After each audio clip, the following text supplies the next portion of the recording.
niyo ba na mayroong tatlong bahagi ang Iglesia ni Cristo? Ang unang Iglesia ay ang Iglesia sa Jerusalem. At ang pangalawa ay ang Iglesia sa Grecia.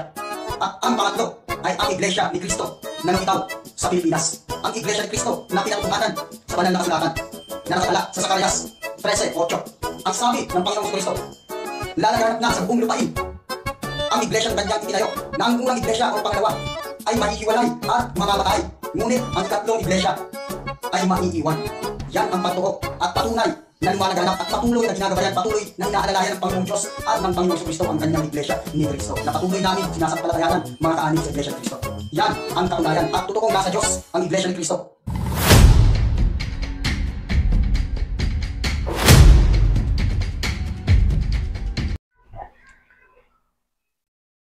Ang Iglesia ni Cristo na nakikilala po natin sa ngayon na panahon na lumitaw dito po sa Pilipinas ay narehistro po yan noong July 27, 1914. At ang nagparehistro po niyan, wala pong iba, si kaibigan po natin namatay na po, matagal na po siya namatay, na si Felix Manalo.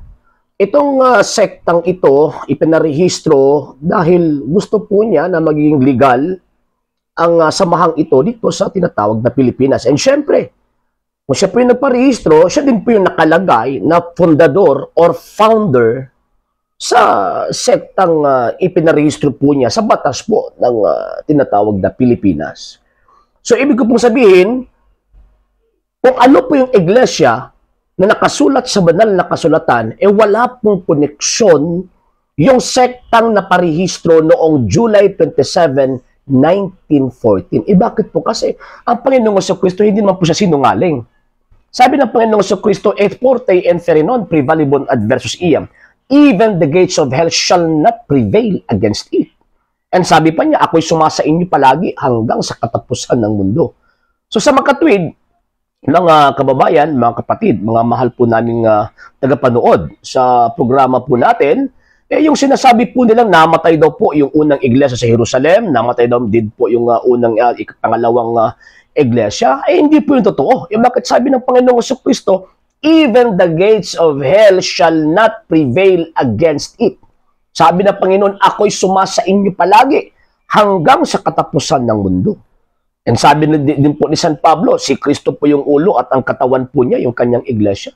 Kung sasabihin po ninyo na namatay po yung unang iglesia, yung sa Jerusalem, at saka yung pangalawang bahagi ng iglesia, namatay po yun. Ibig sabihin, meron pong pagkakataon na wala po yung katawan ng Kristo na ulo ng kanyang iglesia.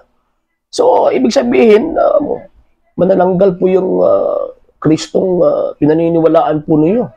Hindi po yan yung Kristong nakasulat sa banal na kasulatan. Pangatlong punto, mga kababayan po natin, mga kapatid at tagapanood sa atin pong palatuntunan. Mga sir, mga ma'am, sa nakasulat sa banal na kasulatan, klarong-klaro po yan na ang Kristo na nagtatag ng kanyang iglesia may pangako eh. At yung pangako na yun, totoo po yun kasi siya po yung katotohanan eh. Kung magiging totoo po itong interpretation at itong claim ng ating mga kaibigang member ng Iglesia ni Manalo, so ang mangyayari po dyan, magiging sinungaling ang Panginoong Jesucristo. Magiging sinungaling. At wala pong pagkakaiba. Yung iglesyang itinatag ni Kristo sa yung mga sekta o yung mga organisasyon o mga samahan before pa yung iglesyang itinatag ng Panginoon. Iba po kasi ito eh. Kasi itong iglesia ito, itinatag po ito ng Panginoong Diyos. Bakit po? Kasi si Kristo po mismo, Diyos po eh. Hindi po kagaya sa paniniwala ng mga iglesia ni Manalo, si Panginoong sa Kristo ay hindi po Diyos. Yung claim po niya na sa Zacarias chapter 13 verse 8, nasabi po niya na o yung tatlong tinatawag na bahagi ay hindi po yun pwedeng ano po natin yan doon sa iglesia itinatag ni Kristo. Bakit po? Kasi iisa lang po yung iglesia itinatag ng Panginoon. Meron pong iisang iglesia, iisang katawan, hindi po maraming katawan. And at the same time, iisa po yung turo po niya. So, from the time of the foundation, sinabi ng Panginoon, humayo kayo sa lahat ng mga bansa at ituro ang magandang balita. And sabi din po niya, ituro ninyo ang lahat ng isinugo ko sa inyo. So, kung titignan po natin, ang teaching ng iglesia pong ito, wala pong putol eh. from the time of Christ until now, hindi po ito mawawala at hindi po ito mapuputol. Bakit po? Kasi yung objective ng Panginoong Jesucristo, salvation, kaligtasan.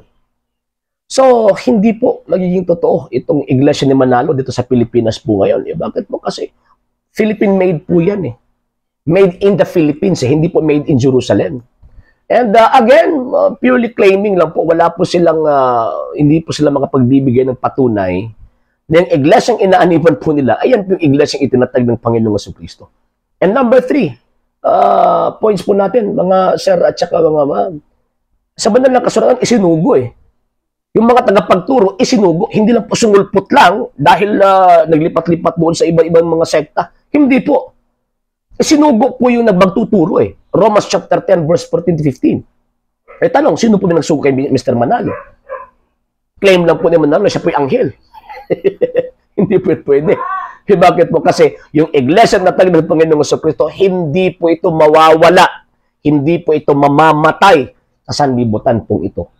So, yung iglesia na tatag ng Panginoong Jesucristo, hindi po rin naparehiso sa Pilipinas noong 1914. Yung iglesia tatag ng Panginoong Jesucristo, na iglesia ng Kristo, na tinutukoy sa banal na kasulatan at sa kasaysayan, refer po in Santa Iglesia Katolika, Apostolika Romana. Wala na pong iba. Sa hindi pa po nakapag-follow sa mga pages po natin, i-follow nyo po yung mga pages po natin, RJ Horolanciano II, TV Apolia Punto Argumento page, Kuya Apologist TV page, and RJ's Vlog 2022. And pwede rin po kayo mag-send po dyan ng Facebook stars. And also, sa ating po mga channels, sa hindi po nakapag-subscribe, i-subscribe po ninyo yung mga channels natin, The Lay Catholic, Apologist International Official, RJ Sano II TV, Kuya Apologist TV, and Barrio Kawayan Religious Forum. And pwede rin po kayo mag-send po dyan ng super sticker, super chats, and super thanks. And maraming salamat po sa mga kapatid at mga Katoliko na always pong tumutulong sa programa po natin. Maraming salamat po. Nang dahil po sa tulong at suporta po ninyo, ang programa pong ito, until now, andito pa rin po sa social media. And until now din po, nangangailangan pa rin po tayo sa tulong at suporta po ninyo dahil wala po kami magagawa rito mga sir, mga ma'am, kung wala po yung tulong at suporta po ninyo. Sa gusto pong tumulong, sa gusto pong sumuporta, pwede po ninyong ipadala ang tulong at suporta po ninyo sa pamamagitan po ng ating mga account numbers dyan po sa ating pong screen. And pwede nyo po kaming i-message sa ating pong page kung via remittance po yung ipadala po ninyo. Maraming salamat po in advance.